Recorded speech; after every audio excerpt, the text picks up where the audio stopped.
کبھی احساس ہوا ہے کہ یہ جو آرام کی مسلسل خواہش ہے ہماری، یہ جو ہم صحیح وقت کا انتظار کرتے رہتے ہیں، کہیں یہ ہمیں اندر سے کھوکھلا تو نہیں کر رہی؟ ہم آج ہم کچھ ایسے ہی خیالات اور مواد پر بات کر رہے ہیں جو انسانی صلاحیت، خود پسندی اور وہ جو اندیکھی زنجیریں ہیں جو ہم خود ہی اپنے پاؤں میں ڈال لیتے ہیں، ان کے بارے میں۔ جی بالکل۔ مقصد بس یہ سمجھنا ہے کہ آخر یہ ترقی کی راہ میں اصل رکاوٹ ہے کیا چیز؟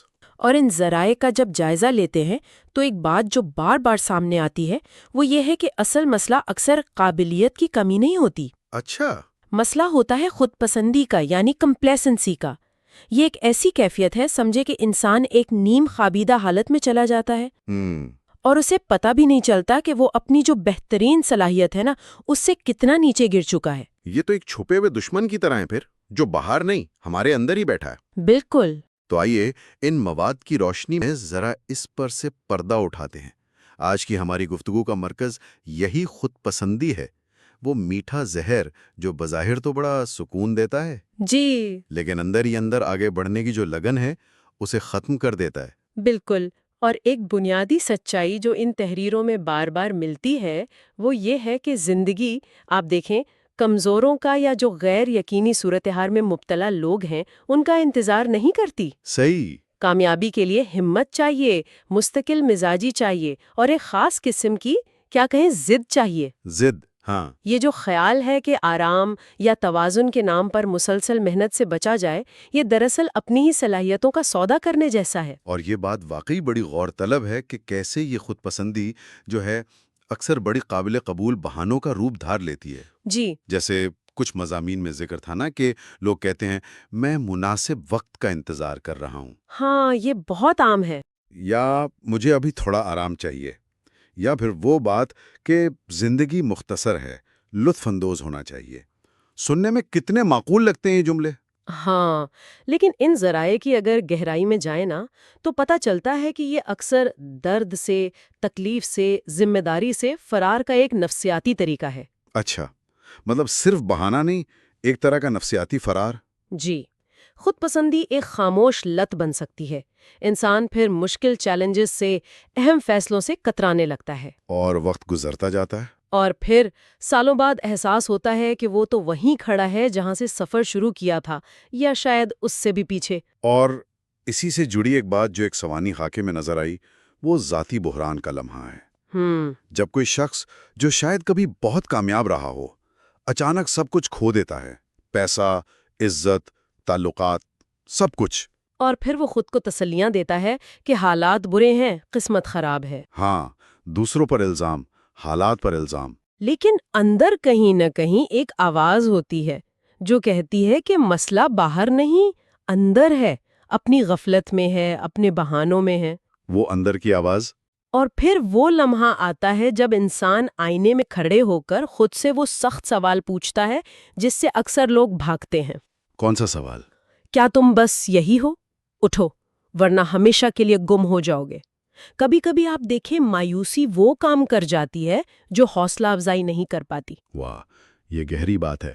اسی نقطے پر ایک بہت اہم سوال بھی اٹھایا گیا تھا، پچھتاوے کی قیمت مقابلہ محنت کی قیمت۔ جی ہاں، یہ خیال کہ ناکارہ رہنے کا درد نہیں ہوتا، یہ ایک دھوکہ ہے۔ یقیناً محنت کا درد، جیسے صبح جلدی اٹھنا ہے، دیر تک کام کرنا ہے، کوئی نئی چیز سیکھنی ہے، یہ عارضی ہے، ٹھیک۔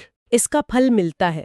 لیکن پچھتاوے کا درد یہ دائمی ہے، یہ تب محسوس ہوتا ہے جب وقت گزر چکا ہوتا ہے، جب کچھ کیا نہیں جا سکتا۔ بالکل، جب انسان پیچھے مڑ کر دیکھتا ہے کہ اس نے اپنی بہترین صلاحیتوں کو، اپنے بہترین سالوں کو صرف آرام کی تلاش میں یا ناکامی کے ڈر سے ضائع کر دیا، یہ وہ کاش ہے جو بہت تکلیف دیتا ہے۔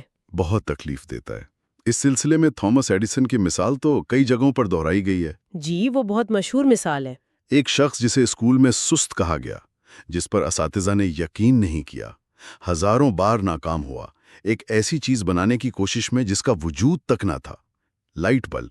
ہزاروں بار۔ وہ بھی تو رک سکتا تھا، کہہ سکتا تھا یہ میرے بس کی بات نہیں۔ لیکن ان ذرائع کے مطابق جو بات اسے ممتاز کرتی ہے وہ شاید ذہانت سے زیادہ اس کی لچک تھی، اس کی ریزیلینس تھی۔ لچک، وہ سمجھتا تھا کہ ناکامی سفر کا حصہ ہے، اختتام نہیں۔ اس نے کوشش کرنے کے درد کو قبول کیا جب دوسرے ہمت ہار گئے، وہ لگا رہا۔ تو یہ ضد، یہ تکلیف برداشت کرنے کی صلاحیت، یہی کامیابی کی کنجی بنی؟ بالکل۔ یا اس آرام کو ترجیح دیتے ہیں جو آہستہ آہستہ سب کچھ ختم کر دیتا ہے؟ اور یہیں سے اندرونی دشمن کا کردار واضح ہوتا ہے۔ یہ جو خود پسند ذہن ہے نا، یہ بڑا چالاک ہے۔ کیسے؟ یہ احتیاط کا لبادہ اوڑھتا ہے، خود کو حقیقت پسند کہتا ہے، لیکن اصل میں یہ انسان کو اس کی اصل صلاحیت سے کہیں کم پر قائل کر لیتا ہے۔ اچھا، ان مواد کا نچوڑ یہی ہے کہ ترقی کی راہ میں سب سے بڑی رکاوٹ صلاحیت کی کمی نہیں، بلکہ وہ تکلیف برداشت نہ کرنے کی نااہلی ہے جو آگے بڑھنے کے لیے لازم ہے۔ یعنی اگر تبدیلی لانی ہے تو خود کو اس آرام دہ خول سے باہر نکالنا ہوگا، ایک ایسا نظم و ضبط پیدا کرنا ہوگا جو وقتی موڈ یا حوصلہ افزائی پر منحصر نہ ہو۔ اور یہ سمجھنا ہوگا، جیسا کہ کئی جگہ زور دیا گیا، کہ کوئی مسیحا نہیں آئے گا، کوئی نہیں آئے گا، کوئی دوسرا آپ کی جگہ صبح نہیں اٹھے گا، آپ کی جگہ وہ مشکل کام نہیں کرے گا۔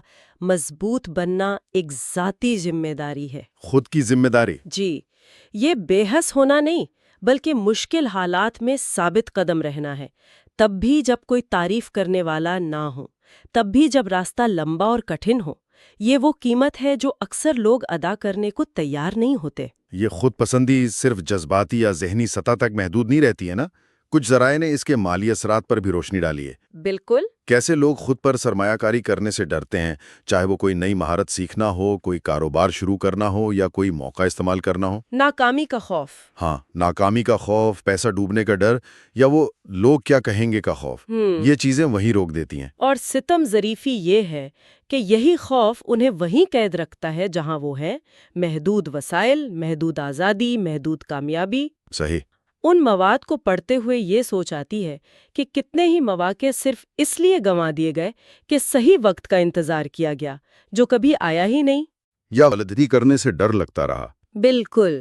اس کے ساتھ ایک اور اہم پہلو جس پر بات ہوئی وہ ہے ارد گرد کے لوگوں کا اثر۔ بہت اہم پہلو ہے۔ اکثر ہمارے اپنے اچھے ارادے رکھنے والے لوگ بھی ہمیں نیچے کھینچ سکتے ہیں۔ وہ نرم باتیں، اتنی محنت کیوں، تھوڑا آرام کر لو، کیا یہ خطرہ موڑ لینا ضروری ہے؟ یہ باتیں بظاہر ہمدردی لگتی ہیں، ہاں، لگتی تو ہمدردی ہیں، لیکن یہ آہستہ آہستہ ہمارے عزم کو کمزور کر سکتی ہیں۔ کمزور کر دیتی ہیں۔ بالکل۔ کئی ہوشیار اور باصلاحیت لوگوں کی کہانیاں ملتی ہیں جو اس لیے ناکام نہیں ہوئے کہ ان میں قابلیت نہیں تھی، بلکہ اس لیے کہ وہ ایسے لوگوں میں گھرے تھے جو ان کی ترقی سے شاید خوف زدہ تھے یا انہیں بڑے خواب دیکھنے سے روکتے تھے۔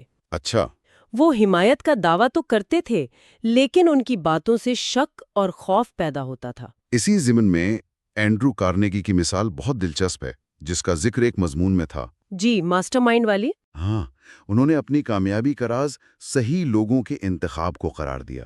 انہوں نے اپنے گرد ایسے لوگوں کا حلقہ بنایا جو بڑا سوچتے تھے، جو بہانوں کو قبول نہیں کرتے تھے اور جو ایک دوسرے کو چیلنج کرتے تھے۔ اسے انہوں نے ماسٹر مائنڈ گروپ کا نام دیا۔ جی، یہ وہ لوگ تھے جو تسلی نہیں دیتے تھے بلکہ سچ بولتے تھے۔ یہ ایک اہم نقطہ ہے جس پر ہمیں غور کرنا چاہیے۔ ہمارے ارد گرد کتنے لوگ ہیں جو ہمیں واقعی چیلنج کرتے ہیں، جو ہماری کمزوریوں پر ہمیں ٹوکتے ہیں، جو ہمیں بہتر بننے پر اکساتے ہیں، یا زیادہ تر لوگ صرف تسلی دینے والے، ہاں میں ہاں ملانے والے ہیں؟ یہ سوال تو خود سے پوچھنے والا ہے۔ اس کا مطلب یہ نہیں کہ پرانے رشتے ختم کر دیے جائیں، لیکن شاید یہ سمجھنا ضروری ہے کہ اپنے بڑے خوابوں اور عزائم کو کس کے ساتھ بانٹنا ہے۔ بالکل۔ ماحول کا اثر بہت گہرا ہوتا ہے۔ مثبت ماحول توانائی دیتا ہے، جبکہ منفی ماحول صلاحیتوں کو زنگ آلود کر دیتا ہے۔ صحیح۔ ان ذرائع سے یہی سبق ملتا ہے کہ شعوری طور پر اپنا حلقہ منتخب کرنا چاہیے۔ ایسے لوگوں کو تلاش کرنا چاہیے جو مخلص ہوں، جو آپ کی ترقی پر خوش ہوں، جو چیلنج بھی کریں۔ ہاں، جو چیلنج کریں اور مشکل وقت میں سہارا بھی دیں۔ یہ صحیح اتحادی کامیابی کے سفر میں بہت اہم ہے۔ وہ آپ کو گرنے سے بچاتے ہیں اور ہار ماننے نہیں دیتے۔ اور یہ سب کچھ آخر کار ایک ہی نقطے پر آ کر ملتا ہے: عمل۔ سوچنا ضروری ہے، خواب دیکھنا بھی، لیکن ان ذرائع کا متفقہ پیغام یہی ہے کہ اصل تبدیلی عمل سے آتی ہے۔ عمل ہی نیت اور نتیجے کے درمیان کا پل ہے۔ بالکل۔ اور سب سے بڑی غلطی جو لوگ کرتے ہیں وہ شروع کرنے کے لیے پوری طرح تیار ہونے کا انتظار ہے۔ یہ کمال پرستی یعنی پرفیکشنزم کا ایک جال ہے۔ حقیقت یہ ہے کہ کوئی بھی کبھی مکمل طور پر تیار نہیں ہوتا۔ یہ انتظار کہ ابھی صحیح وقت نہیں، خیالات کو مزید منظم کر لوں، تھوڑی اور تحقیق کر لوں، یہ سب اکثر ہمت کی کمی کا بہانہ ہوتا ہے، کا ضیاع ہے، اور یہ چیزیں واپس نہیں آتی۔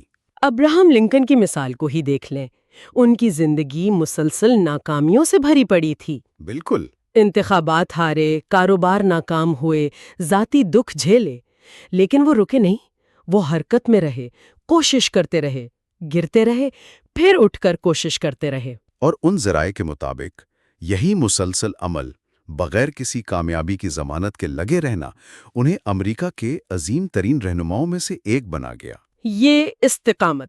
ہاں، یہ استقامت، یہ عمل کرنے کی عادت ہی فرق پیدا کرتی ہے۔ ہمارا دماغ جو خود پسندی کی طرف مائل ہے نا، وہ جمود کے لیے بڑے خوبصورت جواز تراشتا ہے۔ کیسے؟ شاید یہ میرے لیے نہیں ہے، شاید مجھے راستہ بدل لینا چاہیے۔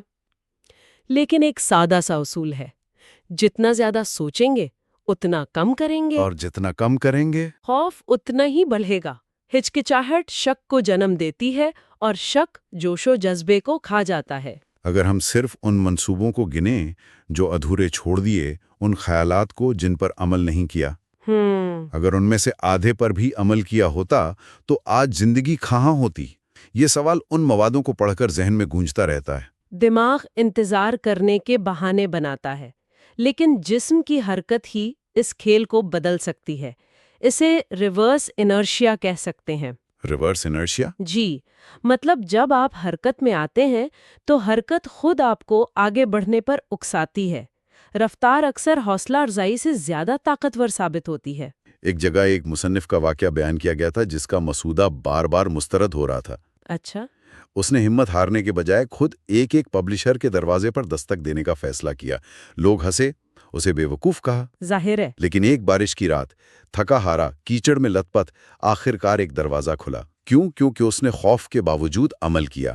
اور کائنات اکثر ان لوگوں کی مدد کرتی ہے جو یقین اور عمل کے ساتھ آگے بڑھتے ہیں۔ صحیح۔ عمل خوف کی دیوار کو توڑتا ہے، بے یقینی کے احساس کو کم کرتا ہے اور خود اعتمادی پیدا کرتا ہے۔ تو ان تمام باتوں کی روشنی میں ایک چیلنج یا ایک دعوت سامنے آتی ہے۔ کیا؟ کیوں نہ اگلے 7 دن جان بوجھ کر وہ کام کیے جائیں جن سے ہم کتراتے رہے ہیں۔ اچھا، عملی قدم۔ جی، اگر صبح جلدی اٹھنا مشکل لگتا ہے تو اٹھیں، اگر کوئی مشکل گفتگو کرنی ہے تو کریں، اگر کوئی کام ادھورا پڑا ہے تو اسے مکمل کریں۔ اور اس عمل کے دوران اپنے اندر ہونے والی تبدیلی کو محسوس کریں۔